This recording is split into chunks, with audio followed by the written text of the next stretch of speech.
It's travelling with the constant velocity u along this strip की जो width है that is l, and ये जो ब्लॉक है ना this is at a distance of d insect के साथ। ये ए पॉइंट पर एक इंसेक्ट खड़ा हुआ है एंड इसको ना सेफली इस पट्टी को ट्रैवल करते हुए अदर साइड ऑफ द इस पे पहुंचना है, okay, without getting hit by the block.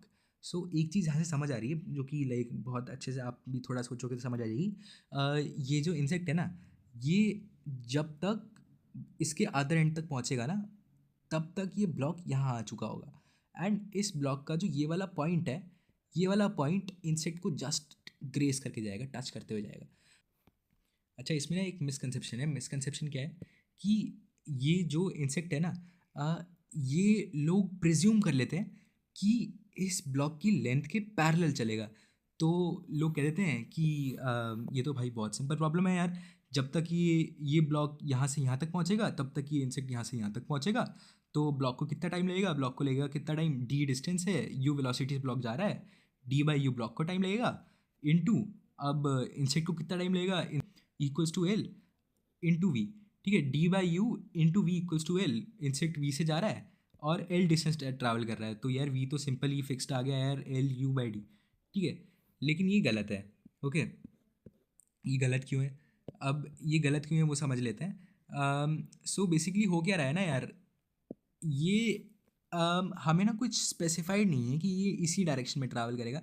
हमें ना पूरी आज़ादी है कि हम लोग इसको ऐसे भी कर सकते हैं, ऐसे भी ले जा सकते हैं, ऐसे भी ले जा सकते हैं। बस कंडीशन क्या है कि वी की जो वैल्यू है ना वो लीस्ट आनी चाहिए, है ना, ज़्यादा नहीं होनी चाहिए वी। ये टाइम से कोई लेना देना नहीं है, कुछ ऐसा नहीं है ना। बस इसकी वेलोसिटी वो आनी चाहिए, क्या कहते हैं, लीस्ट आनी चाहिए। ठीक है, तो ज़रूरी नहीं है कि ये इसके पैरेलल रन करेगा और आंसर से वो चीज़ रिफ्लेक्ट भी हो जाएगी। ठीक है, अभी हम लोग सॉल्व करेंगे, पता लग जाएगा। अच्छा, एक चीज़ तो पक्की है, लेकिन वो चीज़ पक्की क्या है कि ये इंसेक्ट जो भी हो ना, ये अगर जाएगा तो इधर ही जाएगा, ये इधर कभी नहीं जाएगा। इधर क्यों नहीं जाएगा? क्योंकि ये अगर इस डायरेक्शन में मूव करने लगा ना तो ये यहाँ तक पहुँच जाएगा, ये ब्लॉक इसको जल्दी हिट कर जाएगा, इस ब्लॉक को कम डिस्टेंस ट्रैवल करना पड़ रहा है। तो ये इंसेक्ट को अपनी वेलोसिटी का जो वर्टिकल कंपोनेंट है ना वो बढ़ाना पड़ेगा। तो एज अ रिजल्ट इसकी नेट वेलोसिटी भी बढ़ जाएगी।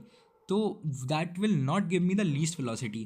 तो मुझे वेलोसिटी इस हिसाब से उसको डायरेक्ट करना है कि ये जस्ट ग्रेस करते हुए भी जाए और मेरी वेलोसिटी भी मिनिमम खर्च हो। ओके, सो अब वेलोसिटी के ना, इस इंसेक्ट की वेलोसिटी के दो कंपोनेंट्स होंगे। ठीक है, इस इंसेक्ट की वेलोसिटी को दो कंपोनेंट्स ब्रेक कर लेते हैं, एक ले लेते हैं ए और एक ले लेते हैं बी। ओके, एंड वो कंपोनेंट्स हम लोग स्ट्रिप के अलोंग, एक स्ट्रिप के अलोंग और स्ट्रिप के परपेंडिकुलर लेते हैं for our convenience. Okay, and B को ऑपोजिट डायरेक्शन में ले लेते हैं क्योंकि हमें पता है यार इधर तो होगी नहीं, है ना। एट द एंड आंसर में साइन नेगेटिव आ जाएगा, तो लाइक वैसे तो बात ही एक ही है, कोई दिक्कत नहीं। ठीक है, एक नहीं है, अलग है वैसे। ओके, सो क्या हो रहा है, अब ना हम रिलेटिव फ्रेम में जाते हैं। Okay, let this block B at rest and इसकी जो इंसेक्ट की वेलोसिटी है दैट इज इस डायरेक्शन में बी है एंड इस डायरेक्शन में ए है। ओके, एंड ये जो ब्लॉक है ना इसको हम अब लोग अभी के लिए रेस्ट पे ले लेते हैं। ठीक है, यहीं पर है अभी। ओके, तो ये जब ये ब्लॉक रेस्ट पे आ गया तो इसकी वेलोसिटी हमने क्या करी, उल्टी करके इसको पकड़ा दी, ये लो पकड़ा दी। ठीक है, सो इंसेक्ट की जो वेलोसिटी है दैट इज वाई डायरेक्शन में ए एंड एक्स डायरेक्शन में U minus B. Okay, and एक और चीज़ यहाँ पे पक्की है कि ये जो इंसेक्ट है ना वो ये वाला पाथ ट्रैवल करेगा। क्यों? क्योंकि हमें पता है कि जिस इंस्टेंट पर ये जस्ट क्रॉस करेगा ना उसी इंस्टेंट पर ये वाला जो ब्लॉक का पॉइंट है वो इसके जस्ट कॉन्टैक्ट में आने वाला होगा। ओके, सो अगर हम रिलेटिव मोशन में देखें तो with respect to the block इस पार्टिकल का ये वाला पाथ तय करना पक्का है। ओके, सो यहाँ से हमारे पास एक और इक्वेशन आ जाएगी, आई मीन फर्स्ट इक्वेशन है हमारी। So L by D equals to A upon U minus B.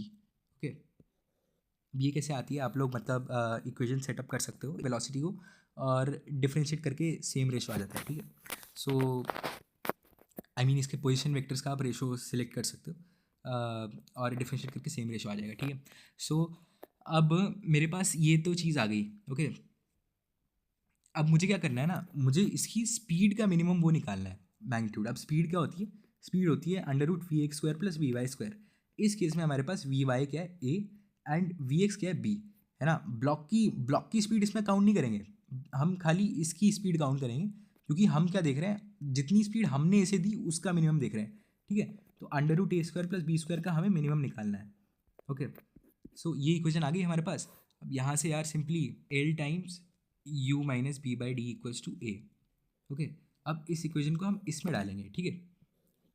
We equals to under root A square plus B square plus L U minus B upon D का whole square. Okay, so इतना समझ आ गया। अब ना क्या है, हमें velocity का मिनिमम निकालना है। ओके, सो यहाँ पे मैक्सिमम मिनिमम कंसेप्ट लगेगा। अब इस इक्वेशन को थोड़ा ध्यान से देखो, ये जो इक्वेशन है ना हमारे पास, ये खाली दो वेरिएबल में आ गई। ओके, एक वेरिएबल v है और एक वेरिएबल b है। अब b की वैल्यू को हम कैसा सेट करें कि v की मिनिमम वैल्यू आए। ओके, हमें बस वही तो निकालना है, तो हम लोग डिफ्रेंशिएट कर देंगे इस प्रॉब्लम को। So D V by D B को ज़ीरो करके ना हम लोग इसका मिनिमम निकाल लेते हैं। ओके ओके, सो डिफ्रेंशिएट करके हमारे पास b की वैल्यू आ गई। अब इस वैल्यू को अगर हम इस इक्वेशन में पुट करेंगे ना, तो हमारे पास वेलोसिटी की वैल्यू आ जाएगी, ठीक है। तो इस इक्वेशन में हम लोग इस वैल्यू को पुट कर देते हैं, है ना। Okay, and this shall be our answer to the question. Okay, आ गया। And another thing is that कि हम लोग ने ये चेक क्यों नहीं किया कि ये मिनिमम देगा कि मैक्सिमा देगा, बिकॉज इट्स प्रिटी ऑब्वियस, है ना। लाइक अगर हम वेलोसिटी की वैल्यू बढ़ाते जाए तो लाइक हम लोग इसको इन्फिनिटी तक बढ़ा सकते हैं। There is no maxima to it, but there is a minima जो इसको रिक्वायर्ड होगा to reach to the other side. And this is our answer. Hope you have learn something.